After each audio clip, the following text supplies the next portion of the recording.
Pam, pam, param, pam, pam, pam, param, pam, pam. Pam, pam, param, pam, pam, pam, bararara.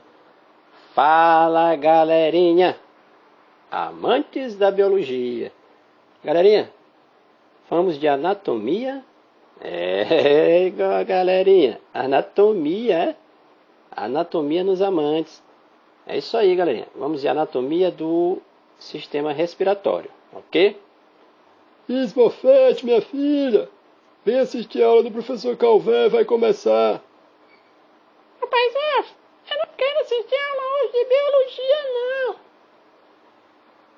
Fala, galerinha, anatomia do sistema respiratório, podcast.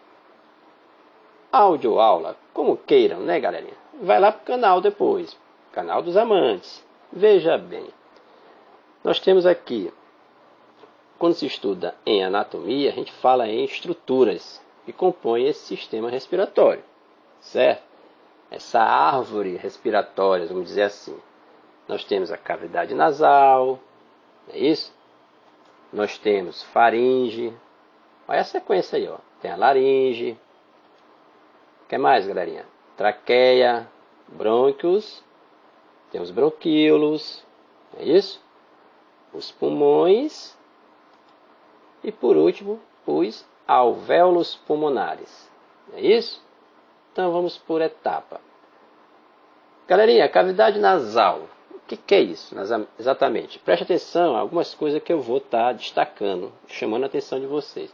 Olha, a cavidade nasal, ela é revestida, né, internamente por uma mucosa constituída de tecido epitelial pseudoestratificado ciliado.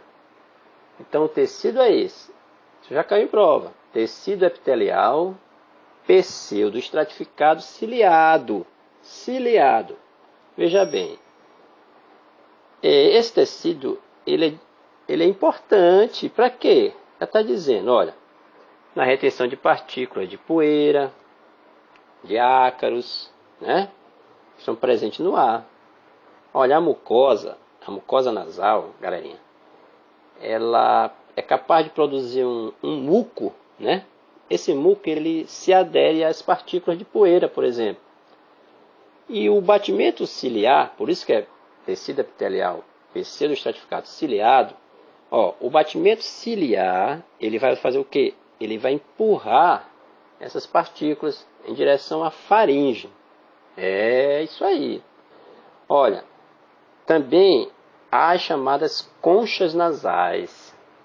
O que acontece? Essas conchas nasais, elas aumentam a temperatura e a umidade interior, certo? Na região superior dessa cavidade nasal, há uma estrutura chamada de bulbo olfatório. É esse bulbo que é ligado às terminações nervosas. Daí que nós sentimos, né, o cheiro. É a partir dessas terminações nervosas, né, que há a captação de partículas odoríferas, que é o olfato, galerinha, falado. O olfato. Entenderam? Muito bem. Cavidade nasal. Então, preste bem atenção ao tecido epitelial, qual? Pseudoestratificado ciliado. Na sequência dessa anatomia do sistema respiratório, nós temos a faringe e a laringe. A faringe é um tubo com paredes musculosas e pertence também ao sistema digestório. Ela é comum ao respiratório e ao digestório, a faringe. Dois sistemas. Então a faringe, ela conduz o bolo alimentar, né, ao esôfago e ela também leva o ar à laringe, certo? Vale dizer também que a válvula epiglote é quem impede a entrada do bolo alimentar na laringe. É essa válvulazinha chamada de epiglote. Já a laringe ela é formada por estruturas cartilaginosas. No interior da laringe, galerinha, há duas pregas, né? pregas vocais, chamadas de cordas vocais também. Estão presas ali às paredes internas, vamos dizer assim, por meio de estruturas chamadas de pregas vestibulares, estruturas fibrosas, melhor, né? Quando a gente expira, as pregas vocais elas vibram, produzindo o som, certo? Veja bem, ó, o cérebro ele emite impulsos nervosos a essas pregas vocais que se contraem em diferentes graus. O ar expirado, então, ele provoca essas vibrações nas pregas vocais. E os sons produzidos eles são trabalhados e modificados pelas estruturas bucais, certo?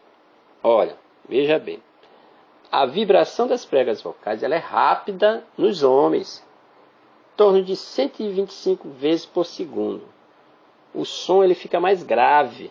Nas mulheres, é cerca de 250 vezes por segundo. E o som fica mais agudo. Certo? Muito bem, Smurfette. Tá entendendo, menino? Na sequência dessa anatomia do sistema respiratório, galerinha, temos aí a traqueia, né? Os brônquios, é a árvore respiratória. E os bronquíolos. Veja bem. A traqueia é um tubo também, de aproximadamente 10 centímetros de comprimento, 1,5 centímetro de diâmetro. Ela apresenta anéis cartilaginosos, certo? Esses anéis, gente, eles impedem o fechamento da traqueia e também acabam impedindo também a obstrução da passagem de ar, certo? A traqueia, ela ramifica-se em 2 brônquios, que são tubos cartilaginosos que conduzem ar, né, aos pulmões.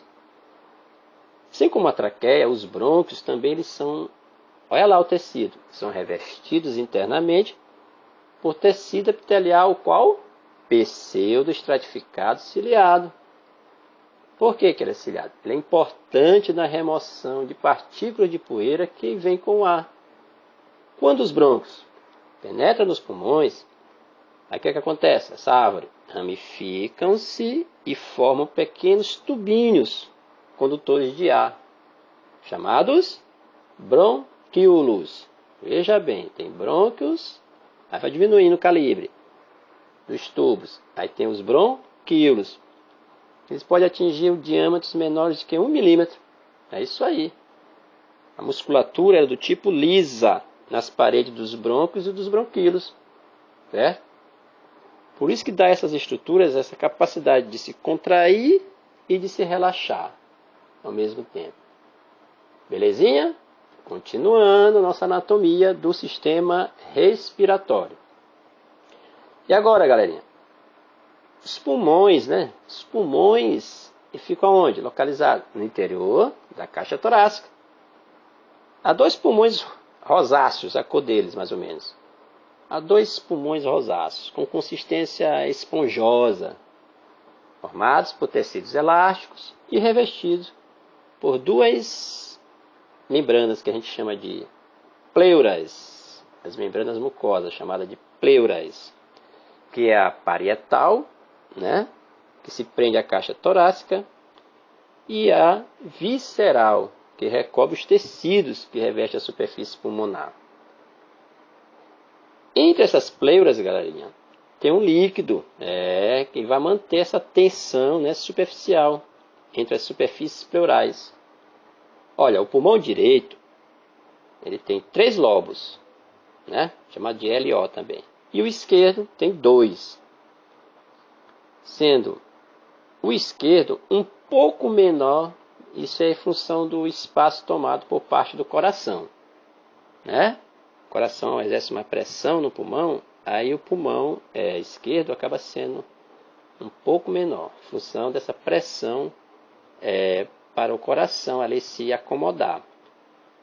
Esse espaço que o coração ele passa a tomar na caixa torácica, muita gente não sabe.